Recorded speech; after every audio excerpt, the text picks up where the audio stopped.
et je peux vous confirmer que M. Alain Traoré a été interpellé.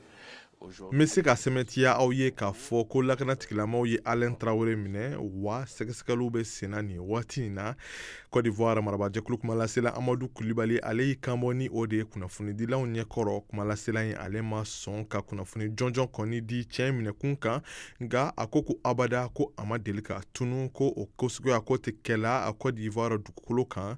Ŋunuŋurukanw kɔni kun cayalen don tile fila in na ka kɛɲɛ ni Alain Traoré ale n'u faso ale tununi ko ye, sabula furumuso yɛrɛ tun ye kanbɔ bɔlɔlɔ forobakumankɔrɔw kan k'a fɔ ko nin y'a tile damadɔnin ye k'a fɔ ko ale ma furucɛ kibaruyaw sɔrɔ. Côte d'Ivoire lakanatigilama dɔ ale bi kanbɔ gundo la k'a fɔ ko ale n'u faso minɛna kabini jumadon k'a to a fɛ yen, wa ko siga kelen bɛ cɛ in na k'a fɔ ko ani Burkina Faso jɛkulu dɔ ni o ye bataillon d'intervention rapide de la communication ye, k'olu bolo bɛ ɲɔgɔn bolo. O jɛkulu mun kɔni bɛ kunnafoniw kɔni cari kosɛbɛ bɔlɔlɔ forobakumayɔrɔw kan ka taga Côte d'Ivoire juguya la ni ka taga Burkina Faso ɲɛmaw kanu la.